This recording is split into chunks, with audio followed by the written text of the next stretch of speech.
Good morning, grade 4s. Today we are going to talk about some very common mistakes that are made with other words.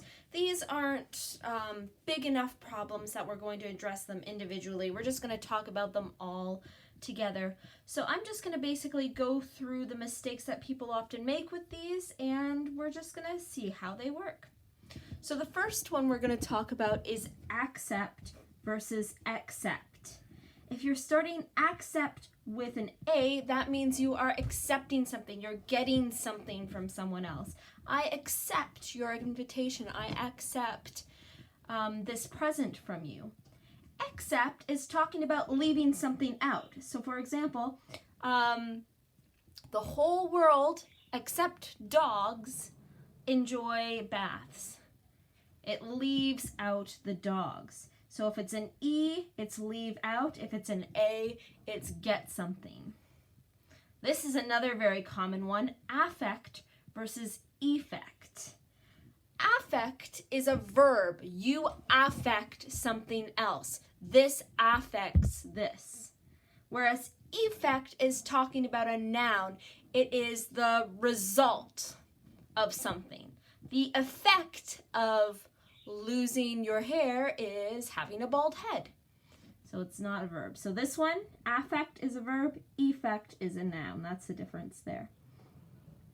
Now, beside and besides is very interesting too. Beside is talking about location. So if you are beside something, if a building is beside something, you don't have an S on it. Besides is used sort of like except. Besides this one, everyone besides Kyle went to the movie theaters.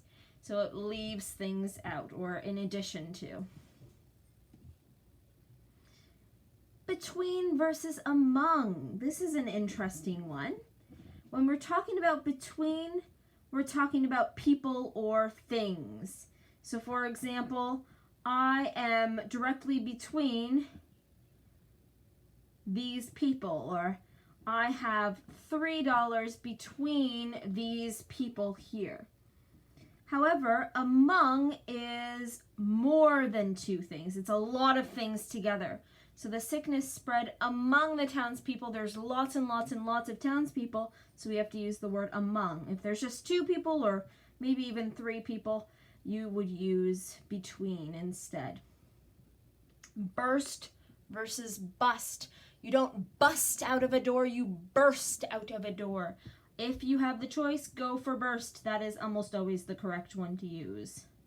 Do not use bust or busted when you should use burst or bursted. Actually, bursted isn't a word, silly Miss Raymond. Just burst. You'd always just use burst. Okay, have versus of. How many people have heard the sentence, I could have gone to the movie theater? You probably say that out loud. When you're saying that, you're actually not saying could have. What you're saying is could have.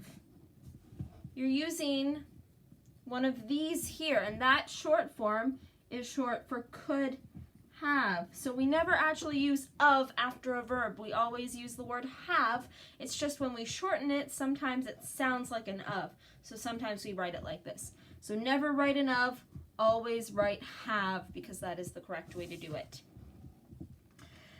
Next, less versus fewer. If we have less of an item, it's a very loose item. It's a very big item. Like, for example, less water, because you can't count individual grains of water or individual things of water. Less flour, because you're not going to count every single little thing of sand or flour or anything like that. However, if it's something we can count easily, like marbles or apples, then we say fewer. I have fewer apples than you. I have less sand than you. So it just depends on how big and how countable the items are. Next, off of. We never, ever, ever say that. We always just say off. So if we say he jumped off the counter, we don't say he jumped off of the counter. We don't need that of. We just need the word off. So never write of after the word off. It's not needed. It's not necessary. You're just making more work for yourself.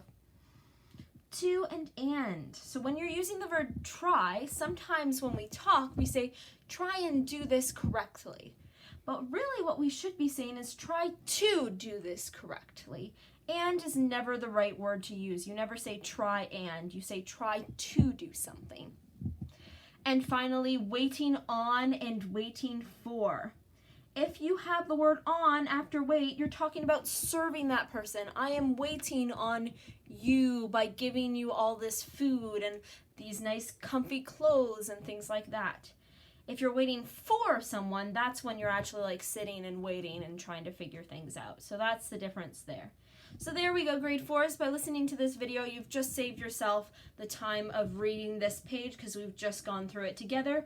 If you don't watch this video, I guess you'd have to read the full page instead. So hopefully you guys made the right choice. Well, I guess if you're at this point, you probably did.